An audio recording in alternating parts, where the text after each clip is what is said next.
आपल्या गावातील पालकांना सुद्धा असं सांगू इच्छितो की आपल्या आता जी शाळा आहे म्हणजे सरकारनं असं केलं की 1 ते 30 पर्यंत पटसंख्या आहे त्यांना 5,000 रुपये देण्यात येत आहे. त्याच्यामुळे आपल्या शाळेला फक्त 5,000 रुपये मिळते. हे 5,000 रुपयामध्ये वर्षभर आपल्याला बाकीचं जे काही लाईट बिल आहे, लाईट बिल बंदच आहे आपलं 19,000 काही रुपये आहे आणि बाकीच्या गोष्टी अनेक करायच्या असतात. आत्ताच आपण शाळेला आम्ही एक फॅन आणि एक खुर्ची आणली आणि इतरही सामान आणत असतो. आता हे एवढा खर्च हे करायचा आहे की बाकीच्या ज्या गोष्टी करायच्या विद्यार्थ्यांसाठी वगैरे वगैरे, तर ते 5,000मध्ये होत नाही. आपल्याला समजा पेंटिंग करायची आहे किंवा बाकीचं शाळेसाठी जर काही करायचं असेल तर यासाठी आपल्या गावातल्या पालकांची या ठिकाणी अतिशय मदतीची गरज आहे. कारण आपण बऱ्याच वर्षापासून आपण हा वालकंपाऊंड झाला पाहिजे म्हणत आहोत, प्रस्ताव करतो आहोत, तो वालकंपाऊंड झालेला नाही आहे, बरंचसं ओसाड राहते.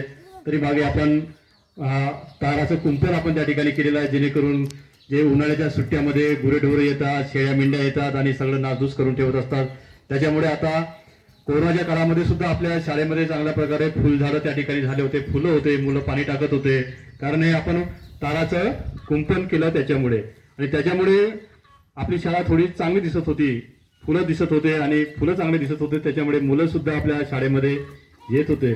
त्याच्यामुळे बऱ्याचशा गोष्टी आता पेंटिंग जर करतो म्हटलं तर आपल्याला पेंटिंगचा सुद्धा खूप खर्च आहे. आपण मागे काही चित्र वगैरे काढले होते, पुन्हा आतमधून वगैरे पेंटिंग जर करतो म्हटलं म्हणजे जे आपल्या शाळेला 5,000 रुपये मिळतात त्या 5,000 रुपयामध्ये काहीच होत नाही.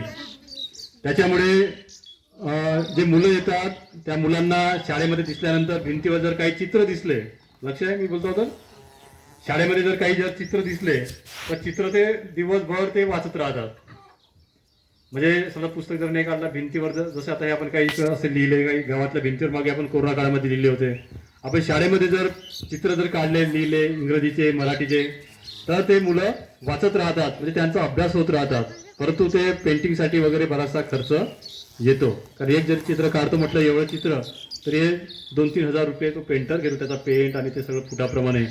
त्याच्यामुळे आता ते जे बॅनरच्या मशीन जे निघाले आहे, डिजिटल बॅनर, जसे आपण आता हे बॅनर बनवलं किंवा इतर जे बॅनर बनवले आपण, तर हे 300-400 रुपयाचं एक बॅनर होते आणि त्याला जर आपण असं चिपकवून दिलं शाळेमध्ये तरी ते चांगलं राहते. म्हणजे 4-5 वर्ष तरी ते बॅनर काही खराब होत नाही.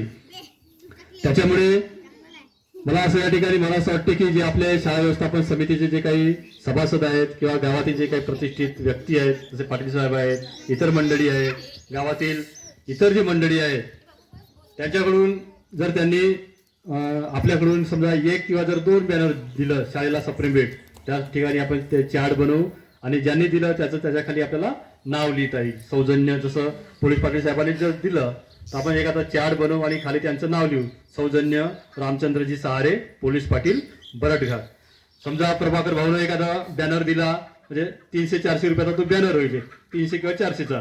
जर प्रभाकर भाऊने एक बॅनर जर दिला तर प्रभाकर भाऊचं त्या ठिकाणी नाव राहील, कौड भाऊचं नाव राहील, आमचं राहील, मॅडमचं राहील. तर ज्यांना ज्यांना, म्हणजे जबरदस्ती नाही, फक्त एक माझ्या मनातील कल्पना सांगत आहे की ज्यांना ज्यांना द्यायची इच्छा जर असेल, 300-400 रुपये आपण कोणाला तरी द्यायचं जर इच्छा जर असेल तर त्या पद्धतीने आपण पूर्ण जे आपला वर्ग आहे, वर्गभर आपल्याला तसे बॅनर तयार करता येतील. म्हणजे किमान एका व्यक्तीनं 500 रुपयाचा खर्च करावा अशी अपेक्षा या ठिकाणी मी व्यक्त करतो. आणि त्या पद्धतीनं आपल्याला मग ते लावल्यानंतर विद्यार्थी येतील, ते बघतील, ते वाचत राहतील. कारण आल्याबरोबर जर मुलं भिंतीकडे बघितलं तर त्यांचा त्या ठिकाणी अभ्यास होत राहतो आणि शाळा पूर्वतयारी सुद्धा त्यांची चांगल्या प्रकारे होईल आणि ते मुलं चांगल्या प्रकारे अभ्यासामध्ये मन लागेल. कारण 2 वर्ष मुलांचे खूप मायनसमध्ये गेले. 2 महिन्यापूर्वी शाळा सुरू झाली तेव्हा म्हणजे पहिला, दुसरा, तिसरा, चौथा सगळे 4ही वर्ग सारखेच झाले होते. म्हणजे पुन्हा त्यांना बेरीज वजाबाकी शिकवावं लागली, पुन्हा त्यांना बाराखडी शिकवावं लागली 4ही वर्गांना. आता कुठे काही मुलांना, चौथीतल्या मुलांना आता भागाकार येते, हर्षलला, श्रियाला, तेजसला भागाकार सोडवतात, गुणाकार सोडवतात. नाहीतर जेव्हा शाळा सुरू झाली होती 2-3 महिन्यापूर्वी ते सगळेजण विसरले होते. आता तिसरीतले मुलं सुद्धा गुणाकार सोडवतात, भागाकार सोडवतात. दुसरीतले मुलं जशी अवनी आणि आपली तेजस्विनी आहे, हे सुद्धा भागाकाराचे गणित सोडवते. पहिलीतले मुलंही सुद्धा काही काही वजाबाकी, उसण्याची वजाबाकी वगैरे सोडवतात, वाचतात. इंग्रजीचे शब्द सुद्धा ते आता वाचायला लागले.